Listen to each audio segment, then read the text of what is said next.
है उसी का। हाँ जी मैम, जिस तरह से जो आम आदमी पार्टी है वो कह रही है कि अब जो 2022 का जो चुनाव है उसमें जो है सीएम का फेस लेकर वो चुनाव लड़ेंगे, तो किस तरह से कांग्रेस इसको देखती है? देखिए, जहाँ तक आप पार्टी का सवाल है, वो भी पंजाब में पैर पसार रही है, तो हर कोई ये पार्टी सोच के अपना राजनीतिक अपना दबाव बनाने के लिए अपना एजेंडा जो है उनका मेन ये है कि हम किसी तरह दलित वोट जो हैं उनको अपनी तरफ खींचे जाएं, क्योंकि दलितों को एज ए वोट बैंक देखा जाता है। सो इसलिए आप पार्टी भी ये चाहती है कि अगर हम डिप्टी सीएम का या सीएम का चेहरा अगर अनाउंस कर दें पहले, तो शायद हमें कुछ इलेक्शन में कुछ फ़ायदा हो जाएगा, जो कमिंग इलेक्शंस हैं। सो यही बात है, और इसके पीछे तो कुछ भी नहीं है। शायद कि दलित वोट जो हमारे पास आ जाएं सारे, और हम लोग जो हैं बहुत ज़्यादा हमदर्द हैं दलितों के। सो ये ऐसी होता है, इलेक्शन से पहले हर पार्टी अपना अपना एजेंडा बताती है। So it's okay. मैम, अभी बीएसपी का दल का भी जो अलायंस हुआ है, तो उसको किस नज़र से देखते हैं आप इसमें? बड़ा अनहोली सा अलायंस है, क्योंकि अगेन वही बात है कि बीएसपी भी, उसका भी वोट बैंक जो है दलित है, और अकाली पहले वो बीजेपी के साथ मिलके इलेक्शन लड़ते थे, और ये कहा जाता है कि ये बहुत क्लोज़ उनका रिलेशन है, लेकिन वो हालात ऐसे बदले कि दोनों अलग अलग हो गए, अब अलग अलग लड़ रहे हैं इलेक्शन। तो अब अकाली दल को भी कोई चाहिए था, कोई सहारा, सो बीएसपी के साथ उन्होंने गठबंधन कर लिया। लेकिन मुझे लगता है कि हमारे माझा में और मालवे में, द्वाबे में थोड़े 1-2 सीट पे शायद उनका कुछ नाम हो, लेकिन बाकी जगह पे आप अगर पिछला आप रिकॉर्ड देखिए, मेरे पास है पूरा, किसी को, हर कैंडिडेट को 1000 से कम वोट मिली है जो भी इन्होंने खड़ा किया है। सो ये एक, मुझे लगता है इससे कुछ फ़ायदा नहीं होगा। बीएसपी की 2017 में भी कोई सीट नहीं आई थी, 0 सीट थी। सो अकाली दल का भी बुरा हाल है, क्योंकि गांव में तो उनको कोई ज़्यादा कोई पूछता नहीं है। सो इसलिए 0 into 0 तो फिर 0 ही रहेगा। इसका रिज़ल्ट भी मुझे लगता है कि ऐसा कुछ बड़ी बात नहीं है कि इन्होंने अलायंस कर लिया। सो ये पहले जैसा ही हाल है, बल्कि उससे भी बुरा ही हाल होगा। कांग्रेस हाईकमांड सदस्य समिति में क्या उम्मीद कर रहे हैं कि अब की बार कुछ दलित नेताओं को प्रोजेक्ट किया जाएगा पंजाब में? देखिए, ऐसे है कि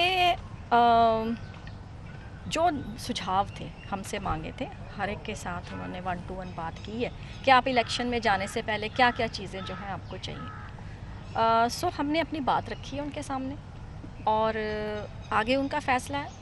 शायद 20 के बाद कोई फ़ैसला वो दे दें इस बारे में, क्योंकि बड़ी गंभीरता के साथ ये बात चल रही है। सो इसलिए ये जो भी फैसला उनका होगा मंजूर होगा हमें। अब जिस तरह से पार्टी के कुछ एक लीडर जो होर्डिंग खेल रहे हैं, इस पे क्या कहेंगे? क्योंकि अभी तक आलाकमान ने फैसला तो दिया नहीं, उससे पहले उनको इंतजार ही नहीं हो पा रहा है। देखिए, जो मैं उस पर कोई कमेंट नहीं करना चाहती, अपनी अपनी सोच है, हर कोई अपने ढंग से सोचता है। लेकिन सभी का ये एक मत है कि जो इश्यूज़ रहते हैं, जो हमने चुनाव में वायदे किए हैं, वो पूरे होने चाहिए। ये तो सभी चाहते हैं कि हम, ताकि वो हम कह के लोगों के बीच में जाएं, we are answerable to the people, कि हमने भाई 5 साल में हमने क्या कुछ किया है। तो हम सिर्फ इस बात पे कह रहे हैं, ज़ोर डाल रहे हैं कि जो वायदे हमने किए थे इलेक्शन से पहले, वो पूरे होने चाहिए, क्योंकि अभी हमारे पास समय है और हम ये वायदे पूरे कर सकते हैं। मैम, एक रवनीत बिट्टू का आपने सुना भी होगा कि पवित्र सीटें जो हैं वो बीएसपी को दे दी, तो उससे लगता नहीं कि कांग्रेस को नुकसान होगा इस तरह की बयानबाजी से चुनाव से पहले? देखिए, अब कोई क्या बयान देता है इसमें बारे में मैं नहीं कह सकती। उन्होंने किस लहजे में कहा, मुझे नहीं लगता वो एक कट्टर कांग्रेसी परिवार से संबंध रखते हैं। जिन्होंने शहादत भी, सरदार बेअंत सिंह ने बहुत बड़ी शहादत भी दी है पंजाब की शांति को बहाल रखने के लिए, कायम करने के लिए। सो ऐसा मतलब उनका मतलब क्या था, और आप मीडिया वालों ने हो सकता है कि उसको कुछ ट्विस्ट दे के या कुछ ऐसा किया हो। ये तो बिट्टू जी ही बेहतर बता सकते हैं कि उनका मतलब इस चीज़ का मायने क्या थे। ठीक है। एक मैम, लास्ट बार को लेके जिस तरह से फर्जी कॉल्स वगैरह हुई, सब कुछ हुआ, अब उनके खिलाफ कानूनी कार्रवाई की भी बात की है कल कैप्टन मुख्यमंत्री की तरफ से, तो क्या लगता है आपको कि जिस तरह से ये सारा चल रहा था ट्विस्ट, क्या कार्रवाई होनी चाहिए ऐसे लोगों के किस खिलाफ? पे? जो ये फर्जी कॉल वगैरह करके उनके नाम पे रॉकेट चला रहे थे, रैकेट चल रहा था जैसे देखिए लुधियाना में भी। अब हम क्या अब इलेक्शन जब सिर पे होते हैं तो कई बातें ऐसी उठती हैं, बड़ी नॉर्मल सी बात है। कई अफवाहों का बाज़ार जो गर्म होता है। कई बार हम आपस में भी मिलते हैं, अपने कोलीग्स हैं, कई बार किसी काम के लिए दूसरे मंत्री के पास भी एज ए सोशल कॉल जाना पड़ता है, तो उसको एक गुप्त मीटिंग का नाम दिया जा रहा है। सो ऐसा माहौल ही ऐसा है कि बहुत कुछ सब कुछ वो समझते हैं कि जो भी किसी से मिलने जा रहा है ज़रूर कोई गुप्त बात करने जा रहा है। सो ऐसा कुछ नहीं है, हम तो नॉर्मल एक इंसान है जो भी किसी के पास आगे भी जाते थे। ऐसी बात नहीं है कि अब शुरू हुए हैं, एक ही कॉम्प्लेक्स में कितने मंत्री रहते हैं तो एक दूसरे से मिलते हैं, ऐसी कोई बात नहीं है। हर एक अपना अपना व्यू, अपनी अपनी पॉलिटिक्स है हर एक की।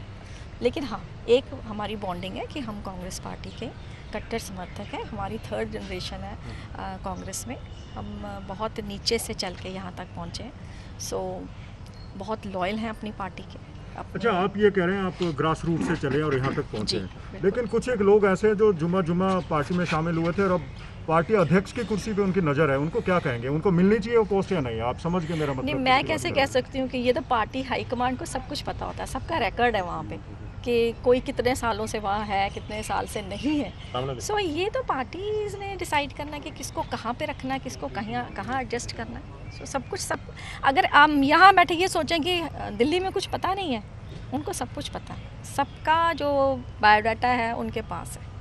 सो इसलिए मैम एक सवाल आपसे पूछा था, आप शायद समझे नहीं, वो प्रशांत कॉल करके ठगी कर रहे हैं लोगों से। कौन कर रहा है? ये गिरोह था एक जो पकड़ा भी गया है, उसमें लोग FIR भी ठीक दर्ज है, हुई। ये पुलिस का काम है इन्वेस्टिगेट करने का। जो कल्प्रिट होगा उसको पकड़ा जाएगा, उस पर कार्रवाई होगी।